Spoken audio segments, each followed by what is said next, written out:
Pericarditis. Caused some.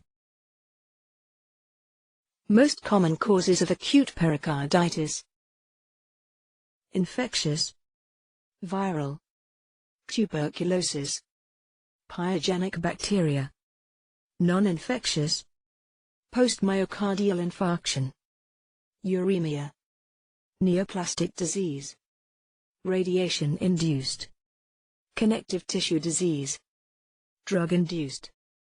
Pathology of acute pericarditis: serous pericarditis, few PMN, lymphocytes and histiocytes. The exudate is a thin fluid secreted by mesothelial cells. Cerebrovascular pericarditis. Most common form.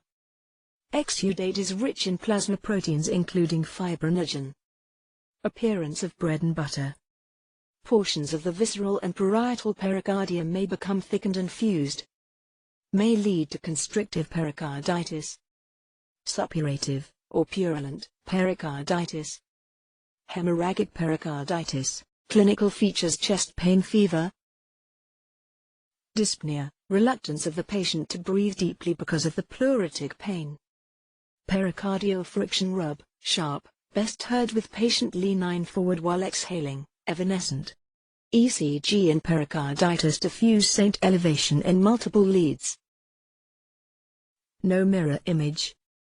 PR segment depression. Additional tests in pericarditis. Echo, may or may not show a pericardial effusion. ESR and SP, frequently elevated, but non-specific. Chest X-ray, may or may not show a pericardial effusion, may show etiology of pericarditis, pneumonia, pleural effusion, cancer. Serological tests: ANA, rheumatic factor. The yield of diagnostic pericardiocentesis in uncomplicated acute pericarditis is low, and should be reserved for patients with very large effusions or evidence of cardiac chamber compression. Treatment of acute pericarditis: idiopathic or viral pericarditis. Self-limited disease, runs its course in 1 to 3 weeks. Rest plus pain relief, analgesics, aspirin, anti-inflammatory drugs. Oral corticosteroids are often effective for severe or recurrent pericardial pain, but should not be used in uncomplicated cases, because of potentially devastating side effects and because of increased risk of recurrence. Post-ME pericarditis: rest plus aspirin. Purulent pericarditis: catheter drainage plus antibiotics. Uremia: intensive dialysis. Neoplastic pericardial effusion. 3 factors determine whether a pericardial effusion remains clinically silent, or whether symptoms of cardiac compression ensue. The volume of fluid. The rate at which the fluid accumulates. The compliance characteristics of the pericardium. Clinical features of pericardial effusion. Asymptomatic. Dull constant ache in the left side of the chest. Symptoms of cardiac tamponade. Compression of adjacent structures, dysphagia, dyspnea, hoarseness, hiccups. Decrease in intensity of heart sounds. No friction rub. Dullness to percussion of the left lung over the angle of the scapula, Hewitt's sign. Diagnostic studies of pericardial effusion. Chest X-ray, normal, if greater than 250 milliliters, enlarged cardiac silhouette in a globular, symmetric fashion. ECG, decrease voltage, electrical alternans.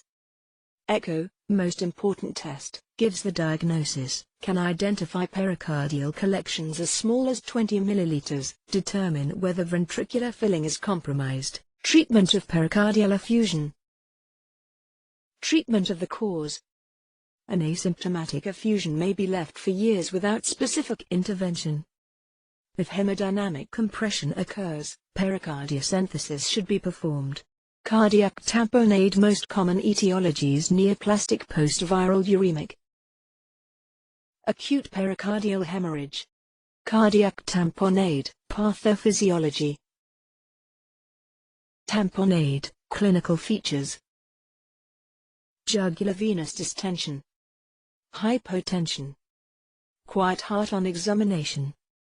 sinus tachycardia, dyspnea and tachypnea, pulsus paradoxus, clear lungs plus. Pulsus paradoxus inspiration decrease intrathoracic pressure. Increase in venous return to the RV. The RV cannot expand because of the external compression by pericardial fluid. Bulging of the interventricular septum to the LV. Decrease LV filling.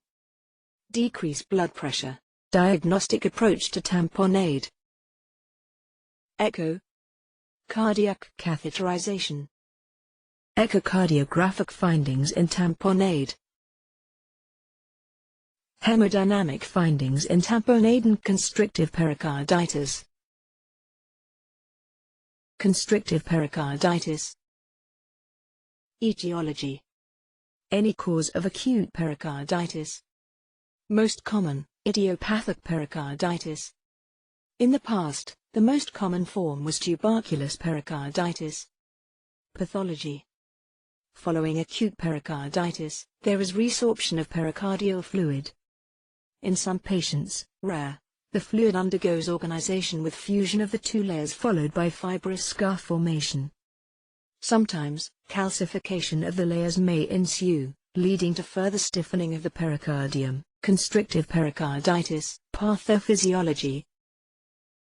Abnormality occurs during diastole.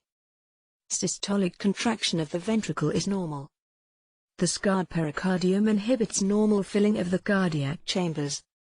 As blood passes from the RA into the RV size expands and quickly reaches the limit imposed by the constricting pericardium.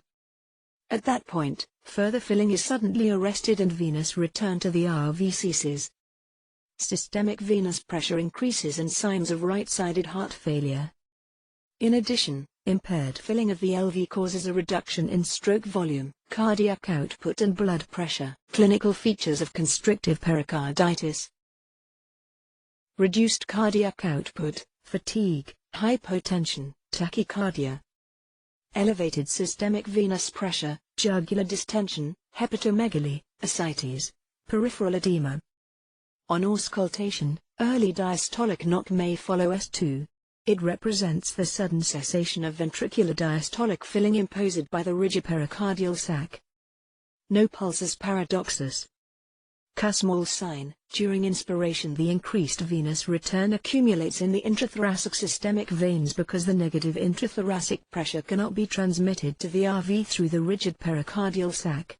This causes the jugular veins to become more distended during inspiration. Hemodynamic effects and effects of respiration on cardiac tamponade versus constrictive pericarditis. Diagnostic approach to constrictive pericarditis. Chest X-ray, normal or mildly increased cardiac silhouette. Calcifications of the pericardium in 50%. ECG, non-specific street/T abnormalities, atrial arrhythmia. Echo, the ventricular cavities are small and contract vigorously. Diastolic ventricular filling terminates abruptly in early diastole. CT or MRI, increased pericardial thickness. Cardiac catheterization. Elevation and equalization of diastolic pressures in the four cardiac chambers. LV and RV, dip and plateau. Prominent Y descent in right atrial tracing.